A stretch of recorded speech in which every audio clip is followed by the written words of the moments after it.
Good morning बच्चों।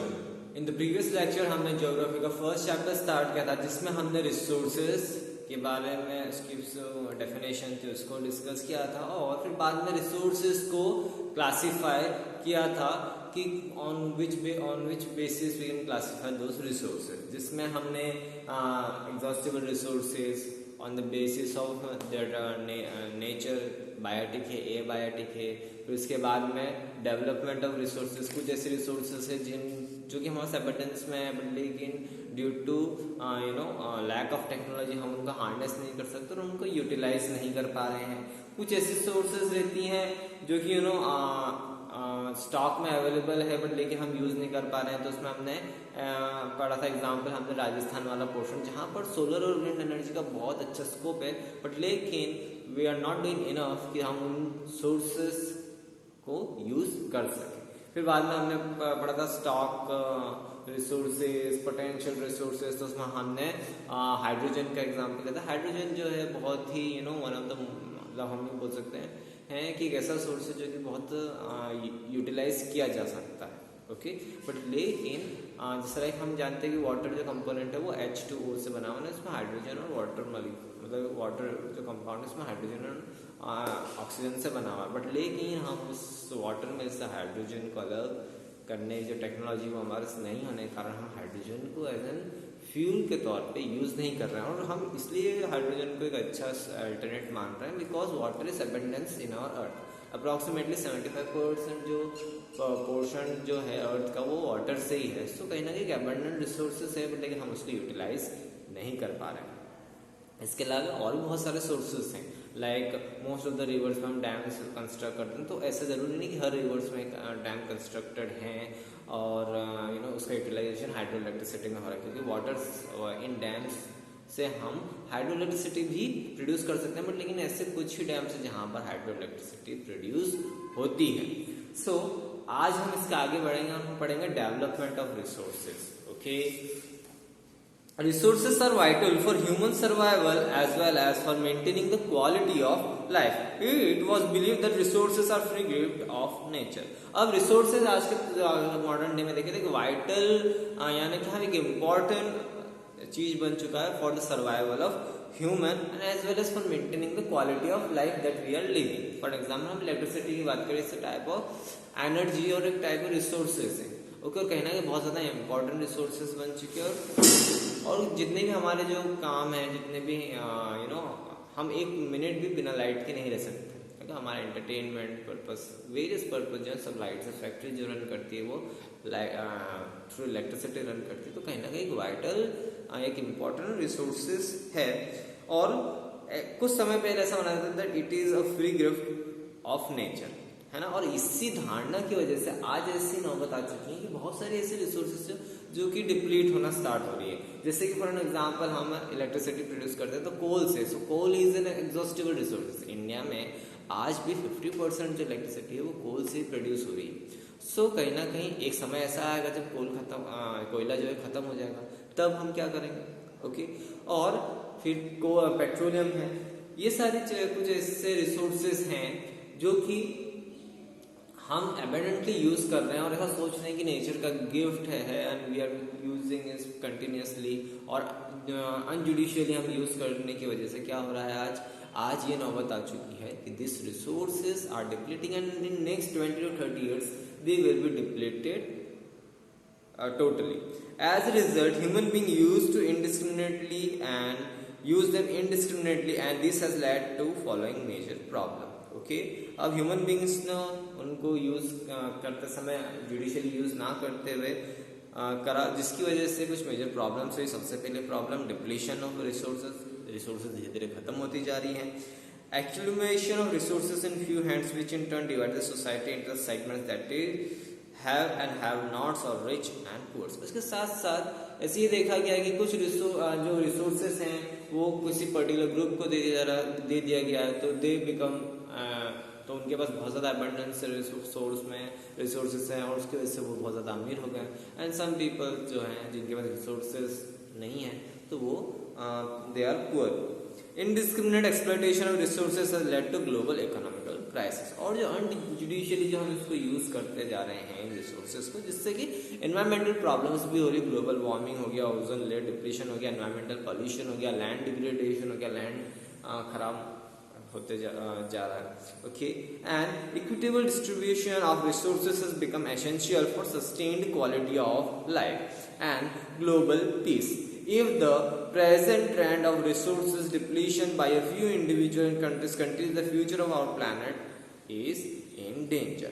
तो कहीं ना कहीं इस बात का ध्यान रखना चाहिए कि जो रिसोर्सेस है उसको एक इक्वल क्वांटिटी में ही यूज किया जाए, ओके, ताकि हम क्वालिटी ऑफ लाइफ को सस्टेन कर सकें। मतलब जो हम जिन चीज़ों की हमें आदत हो गई है उसको हम यूज़ करने के लिए हमें कहीं ना कहीं इन रिसोर्सेज की यूजेस पे लिमिटेशंस लगानी होगी, अदरवाइज क्या होगा, the future of planet will be in danger. हो सकता है आने वाले 50-60 सालों में ऐसी बहुत सारी चीज़ें जो हैं वो पूरी तरीके से एग्जॉस्ट हो जाएगी और कहीं ना कहीं जो फ्यूचर ऑफ प्लैनेट जो है वो will be in danger. Therefore resource planning is essential, और इसी वजह से रिसोर्सेज को यूज करने के लिए एक प्रॉपर प्लानिंग की रिक्वायरमेंट रहती है, जिससे कि हम सस्टेनेबल एग्जिस्टेंस, यानी कि इसकी मैं डेफिनेशन में आपको बताऊंगा कि क्या होता है सस्टेनेबल एग्जिस्टेंस और सस्टेनेबल डेवलपमेंट। तो जिस तरीके से हम इन रिसोर्सेज को प्रॉपरली यूज कर सकें और हमारे जो फ्यूचर जनरेशन है उनको भी इन रिसोर्सेज का यूज करने का मौका मिले। इसमें सस्टेनेबल एग्जिस्टेंस या सस्टेनेबल डेवलपमेंट का मतलब क्या होता है? सस्टेनेबल डेवलपमेंट या फिर sustainable economic development means development should take place without damaging the environment. हम जितना भी आज डेवलपमेंट कर रहे हैं तो मोस्ट ऑफ द डेवलपमेंट में क्या हो रहा है कि हम उसमें एनवायरमेंटल डैमेज पहुंचा रहे हैं, है ना। फॉर एग्जांपल अगर हम एक डैम कंस्ट्रक्ट करते हैं for the name of the development that हम यहाँ पे वाटर को स्टोर करके रखेंगे ताकि जब ड्रॉट ऐसी कंडीशन आएगा तो हम उस वाटर को यूज कर सकते हैं, फार्मर्स यूज कर सकते हैं, फैक्ट्रीज उस पानी को यूज कर सकते हैं, इसके साथ साथ हम हाइड्रो इलेक्ट्रिसिटी भी प्रोड्यूस कर सकते हैं। पर लेकिन वाइल कंस्ट्रक्टिंग एंड एनवायरमेंट कम से कम पूरे एक गाँव इतनी जमीन या फॉरेस्ट एरिया को क्लियर किया जाता है, which in turn is damaging the environment, है ना। बहुत सी जगह ऐसा देखा जाता है कि फॉर रेसिडेंशियल बिल्डिंग जंगल को साफ कर दिया जाता है, या फिर मिनरल्स अगर किसी पर्टिकुलर एरिया में पाया जाता है, वो कोई जंगल वाला एरिया है तो जंगल को साफ कर दिया जाता है for the sake of that minerals. So कहीं ना कहीं ये सस्टेनेबल डेवलपमेंट का मतलब होता है कि हम रिसोर्सेज का यूज तो करें लेकिन विदाउट डैमेजिंग द एनवायरनमेंट, और डेवलपमेंट इस तरीके से करना चाहिए कि आज इन प्रेजेंट में किसी कॉम्प्रोमाइज ना हो, इन सबको जो रिसोर्सेज की रिक्वायरमेंट है वो तो मिले, पर लेकिन इसके साथ साथ हमारे इन फ्यूचर जो जनरेशन है उनकी नीड्स भी सेटिस्फाई हो सके, विच मीन्स दैट जो रिसोर्सेज को जो यूज कर रहे हैं उसको एक प्रॉपर प्लानिंग या प्रॉपर वे में यूज किया जाए, जिससे कि आज की नीड्स तो हम फुलफिल कर ही लेंगे, okay, without damaging the environment, as well as in future जो जनरेशन है उन्हें भी इन रिसोर्सेज को यूज करने का मौका मिले। सो ऐसे दो केस स्टडीज हैं जिसमें एक रियो डी जेनेरियो अर्थ समिट 1992 है, ओके, जो कि ब्राजील में हुई थी, जो कि इन जून 1992 में ये समिट हुई थी, जिसमें more than 100 heads of state जो है ब्राजील में रियो डी जेनेरियो में इन्होंने मीटिंग की थी for the first international earth summit, okay. इस अर्थ समिट का जो इंटरनेशनल अर्थ समिट जो थी पहली बार ब्राजील में हुई थी। This summit was convent for addressing urgent problem of environmental protection and social economic development at global level. अब इस समिट को रखने का या समिट क्यों रखी गई थी, उसका ये था कि इस समिट में ये जितने भी 100 कंट्रीज के हेड थे वो यहाँ पर प्रॉब्लम्स को डिस्कस करने के लिए मीटिंग रखी थी कि एनवायरनमेंट से रिलेटेड या एनवायरनमेंट को कैसे प्रोटेक्ट किया जाए और कैसे सोशल इकोनॉमिक डेवलपमेंट लाया जाए ग्लोबल लेवल पे ना पूरे वर्ल्ड में। The assembled leaders signed the declaration on the global climatic change and biological diversity।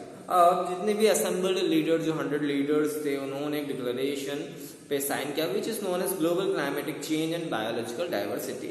The Rio convention endorsed the global forest principle and adopted agenda 21 for achieving the sustainable development in the 21st century. और उसी में agenda 21 पर भी sign किया गया, जिसमें कि sustainable development for 21st century के बारे में कुछ नॉर्म्स थे। तो जानते हैं एजेंडा 21 क्या है। It is the declaration signed by the world leaders in 1992। ये एक डिक्लेरेशन, एक समझौता हम बोल सकते हैं, जिसमें 1992 में इन्होंने साइन किया था at the United nation conference on environment and development, okay, which is also known as UNCED, which took place at Rio de Janeiro, Brazil. It aims at achieving global sustainable development. इसका main उद्देश्य ये है कि हम sustainable development policy अपनाएंगे। Okay, it is an agenda to combat environment damage. इसमें क्या क्या चीजें लोग किन किन चीजों से कॉम्बैट, किन किन चीजों मतलब प्रॉब्लम्स को ये डील करेंगे। एनवायरमेंटल डैमेज, पॉवर्टी गरीबी, disease through global cooperation, disease through global cooperation और कॉमन इंटरेस्ट। जितनी भी डिजीज होगी उसको ग्लोबली कॉमन इंटरेस्ट के तौर पे देखकर ही उसको रिजॉल्व किया जाए।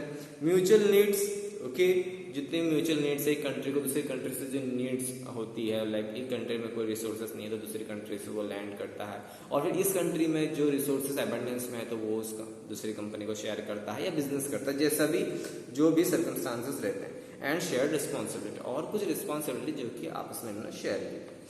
One major objective of Agenda 21 is that every local government should draw its own local Agenda 21। इसके साथ साथ इसमें एक और नॉर्म्स ये ऐड किया गया था कि कोई सी भी गवर्नमेंट, हर एक लोकल गवर्नमेंट को अपने खुद के एरिया वाइज जहाँ पे जो रिक्वायरमेंट है उसके हिसाब से एक लोकल एजेंडा 21 खुद बनाना चाहिए, ताकि वहाँ पे सस्टेनेबल डेवलपमेंट हो सके, जिससे कि एनवायरनमेंट का प्रोटेक्शन भी हो और जो रिसोर्सेज है उसको भी फुलफिल कर पाए और हमारे फ्यूचर जनरेशन में रिसोर्सेज को यूज कर सके।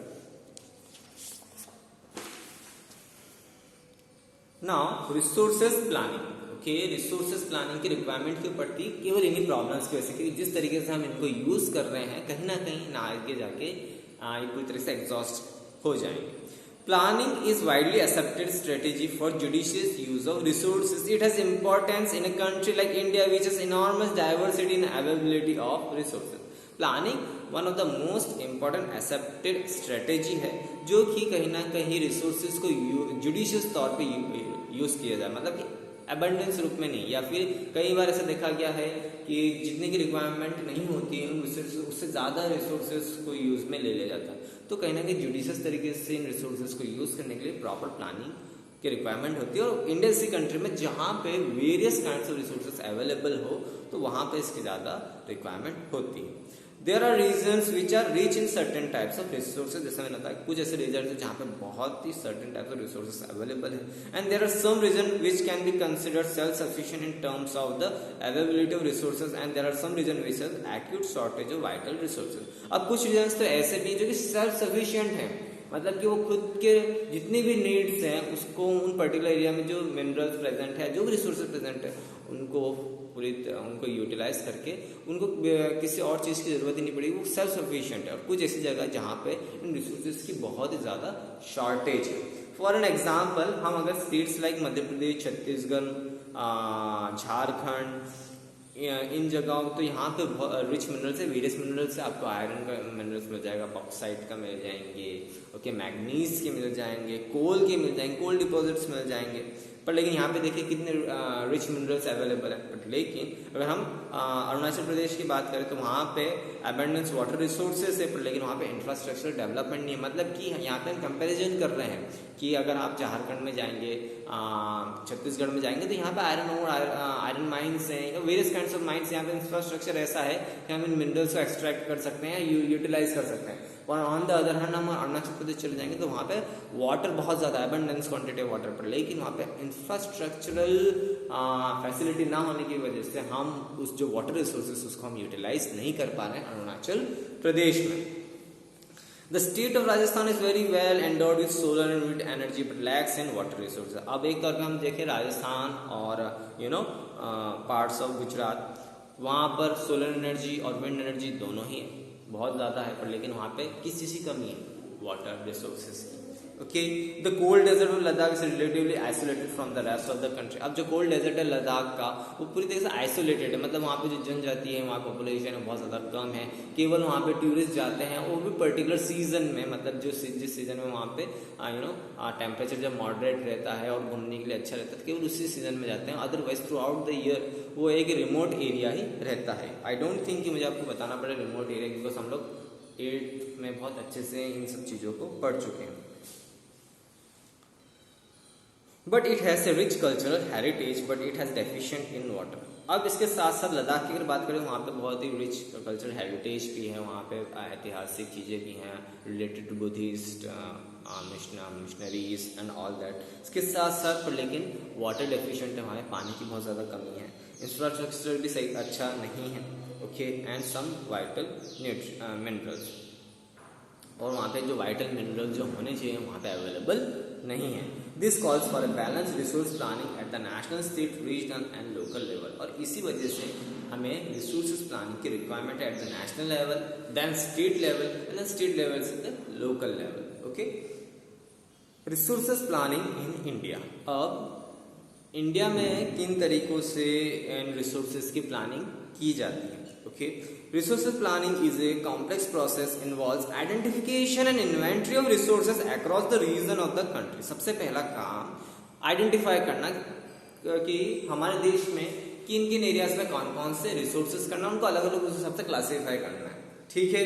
फिर इसमें क्या क्या काम है इन्वॉल्व होता है, इसमें सबसे पहले सर्वे किया जाता है, मैपिंग की जाती है, ओके, कि पर्टिकुलर एरिया में इसके डिपॉजिट्स मिल रहे हैं तो उसके लिए मैप बनाया जाता है। फिर इसके साथ साथ and qualitative and quantitative estimation. अब क्वालिटेटिव एंड क्वांटिटेटिव एस्टिमेशन का मतलब क्वालिटी कैसी है उस मिनरल रिसोर्सेज की, क्योंकि हम अगर डिटेल में अगर हम जाते भी हैं तो लाइक जैसे हम आयरन ओर का एग्जांपल लेते हैं तो आयरन ओर में भी there are various kinds of iron ores present in our country, है ना। आयरन के 3 से 4 रिसोर्सेज अवेलेबल है, तो वो उनकी क्वालिटी है कि अलग अलग क्वालिटी के आयरन ओर्स प्रेजेंट है। फिर उसके बाद में तो उनको अलग क्लासीफाई किया जाता है। अब उसके ये तो होगी क्वालिटी। क्वांटिटेटिव यानी कितनी क्वांटिटी में अवेलेबल है, हम हर साल उसमें से कितना एक्सट्रैक्ट कर सकते हैं, ओके, एनुअली। फिर उसके बाद में मेजरमेंट ऑफ रिसोर्सेज, यही मतलब मेजरमेंट कि कितने हम और कब तक हम इनको यूटिलाइज कर सकते हैं और किस तरीके से हम साल दर साल हम अगर यूटिलाइज करेंगे तो हम कितना प्रोडक्शन कर पाएंगे और कितने साल तक ये चल पाएगा, okay। Then second, evolving a planning structure and endowed with appropriate technology, skill and institution setup by implementing resource development plans। अब ये तो हो गया, तो उसके बाद जैसे लाइक ये सब ने कर लिया, सर्विंग कर लिया, मैपिंग कर लिया, सब फाइंड आउट कर लिया, एस्टिमेट कर लिया कि कहाँ पे कितना रिसोर्सेज हमें एक्सट्रैक्ट करना है, कहाँ पे कितना अवेलेबल है। इसके बाद वहाँ पे इंफ्रास्ट्रक्चरल सेटअप डालना, जिसमें वहाँ पे टेक्नोलॉजी, स्किल, इंस्टीट्यूशन सबको सेटअप करना ताकि वहाँ से हम रिसोर्सेज को यूटिलाइज कर सकें, ओके। उसके साथ साथ रिसोर्स डेवलपमेंट प्लान्स क्रिएट करना कि हाँ हम किस तरीके से रिसोर्सेज को यूटिलाइज करेंगे और यहाँ से कितना हम यूज करेंगे।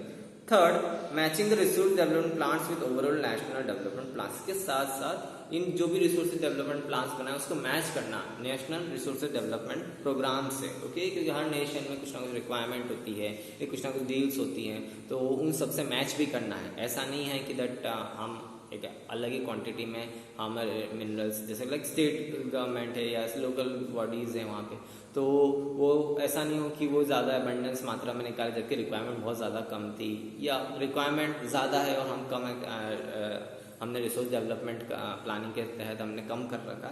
तो ये प्रॉपर चीज़ें सब कुछ करना पड़ता है, नेशनल जो डेवलपमेंट प्रोग्राम है उससे मैच करना रहता है इन सब चीज़ों को। उसके बाद ही हम इस 3 स्टेजेस में ही रिसोर्स प्लानिंग होती है। India has made concern efforts for achieving the goals of resource planning right from the first 5-year plans launched after the independence, okay। जब पहली बार इंडिया में फर्स्ट 5 years के प्लान बनते हैं, ओके। अभी तक आई थिंक 12 5 years के plan बन चुके हैं। Okay, last was I think the 12th was after 2017 तक का वो प्लान था। तो ऐसे 5-5 सालों के प्लान बन रहे हैं, जिसमें सरकार जो है इन 5 सालों में एक एम रखती है कि हम इन 5 सालों में हम एग्रीकल्चर से रिलेटेड हम ज़्यादा ध्यान देंगे, इन पे ज़्यादा डेवलपमेंट करेंगे। तो इन 5 ईयर प्लान जब लॉन्च किए थे सिंस इंडिपेंडेंस, तो पहले 5 ईयर प्लान में ही ये सारी चीज़ों का ध्यान रखा गया था कि हम इंडिया के रिसोर्सेज हैं, हम उनमें क्या डेवलपमेंट, क्या अचीवमेंट्स लेके आएंगे। Okay, The availability of resources is a necessary condition for the development of any region। और कहीं ना कहीं किसी पर्टिकुलर रीजन में अगर हमें डेवलपमेंट करना है तो उस पर्टिकुलर रीजन में अगर रिसोर्सेज अवेलेबल होंगे तो वो जगह ऑटोमेटिकली डेवलप होती जाएगी, वहाँ कंपनीज आना स्टार्ट हो जाएंगी, वहाँ पे लेबर्स काम करना, वहाँ पे मतलब धीरे धीरे वो एक जगह जो है उस सिटी में कन्वर्ट हो जाती है। और कहीं ना कहीं किसी भी आप डेवलप कंट्री के बारे में आप पढ़ लोगे तो उस कंट्री में आप जरूर ये देखोगे कि वहाँ पे मिनरल रिसोर्सेस अवेलेबल है, इसीलिए वो कंट्रीज डेवलप है। कहीं ना कहीं एक एक वहाँ के इकोनॉमी को इन मिनरल्स की वजह से बहुत इजीली बूस्ट मिलता है। तो कोई भी एरिया हो जहाँ पर मिनरल्स प्रेजेंट हो या जहाँ पर रिसोर्सेज प्रेजेंट हो तो वहाँ पे धीरे धीरे उस रीजन का ऑटोमेटिकली डेवलपमेंट स्टार्ट हो जाता है। But mere availability of resources in absence of corresponding changes in technology and situation may hinder the development। अब अगर किसी पर्टिकुलर एरिया में अगर रिसोर्सेज अवेलेबल बहुत कम है, लेस है, वहाँ पे प्रॉपर टेक्नोलॉजी भी नहीं, इंस्टीट्यूशन भी नहीं है, तो वहाँ पर डेवलपमेंट में थोड़े हिंडर आ जाते हैं, रुकावट आ जाती है। There are many regions in our country that are rich in resources but are included in economically backward regions। Sir इसका एग्जाम्पल भी हम बहुत इजीली ले सकते हैं कि ऐसे बहुत सारे रीजन हैं जहाँ पे रिसोर्सेज बहुत ज़्यादा अवेलेबल होने के बाद बट फिर भी हम इनको एक ऐसे रीजन में देखते हैं जो कि बैकवर्ड रीजन में, पिछड़े हुए रीजन। इसका सबसे बड़ा एग्जाम्पल हो गया झारखंड वाला रीजन, ओके, उड़ीसा वाला रीजन, वहाँ पे मिनरल्स प्रेजेंट है। बट लेकिन आज भी अगर हम स्टेट्स को देखते हैं तो कहीं ना कहीं हम उन्हें बैकवर्ड स्टेट के फॉर्म में ही देखते हैं। अगर हम एग्जांपल ले लें तमिलनाडु, केरला और पार्ट्स ऑफ आंध्र प्रदेश, तेलंगाना, जहाँ पर रिसोर्सेज अवेलेबल है, पर लेकिन ये कुछ ऐसे स्टेट्स हैं जो कि हम इनको बैकवर्ड क्लासेस या बैकवर्ड स्टेट्स में नहीं डाल सकते। बट लेकिन ऑन द अदर हैंड जहाँ पे जो झारखंड वाला रीजन है वो बहुत ज़्यादा फेमस है for their iron and steel industry, पर लेकिन still it is in the backward state. तो कहीं ना कहीं से बहुत सारे ऐसे रीजंस हैं हमारे इंडिया में जहाँ पे रिसोर्सेज बहुत ज़्यादा अवेलेबल है, बट लेकिन प्रॉब्लम वही है कि वहाँ पे रिसोर्सेज अवेलेबल होने के बावजूद भी वो ज़्यादा डेवलप नहीं हुआ है, वही पिछड़े हुए स्टेट्स में गिने जाते हैं। On the contrary there are some regions which have poor resources base but they are economically developed. और ऐसे बहुत सारी अदर सिटीज़ या स्टेट्स भी हैं जहाँ पे रिसोर्सेज अवेलेबल नहीं है इतना, लेकिन they are economically well developed.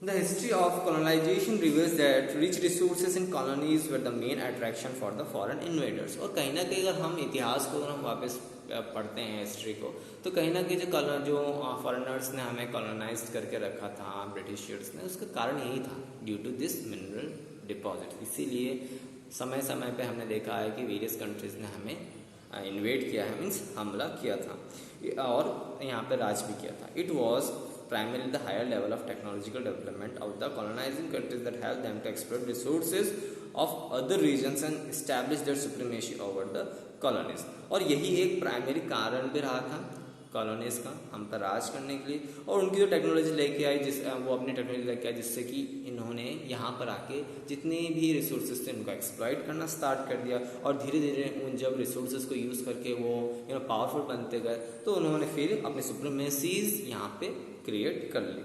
Therefore, resources can contribute to development only when they are accompanied by appropriate technological development and institutional changes। और इसीलिए ये कहा जाता है that resources जब ही contribute कर पाएंगे डेवलपमेंट में जब हम उनको appropriate टेक्नोलॉजी के साथ यूज़ करेंगे और वहाँ पे institutional changes लेके आएंगे। India has experienced all these in different phases of colonization. Therefore, in India, development in general, resource development in particular, does not involve the availability of resources, but also the technology, quality of human resources, and the historical experiences of the people। और India ने इस phase में means like in development जो various colonisation की जो colonised हुए थे India, तो उससे काफ़ी कुछ सीखा है और उससे उन्होंने काफ़ी कुछ ये देखा है कि किसी भी इन जनरल जो भी रिसोर्स डेवलपमेंट होता है उसमें अवेलेबिलिटी ऑफ रिसोर्सेज को ध्यान ना देते हुए हमें टेक्नोलॉजी के ऊपर ध्यान देना चाहिए। Quality of human resources means human जो रिसोर्सेज है अवेलेबल जो है वो किस अच्छे मतलब प्रॉपर काम कर रहे हैं नहीं, और जो हिस्टोरिकल एक्सपीरियंसेस है पीपल के, इन सब चीज़ों को मद्देनजर रख के ही हम इंडिया में रिसोर्स डेवलपमेंट कर पाएंगे। ओके, आज के लिए इतना ही। Thank you.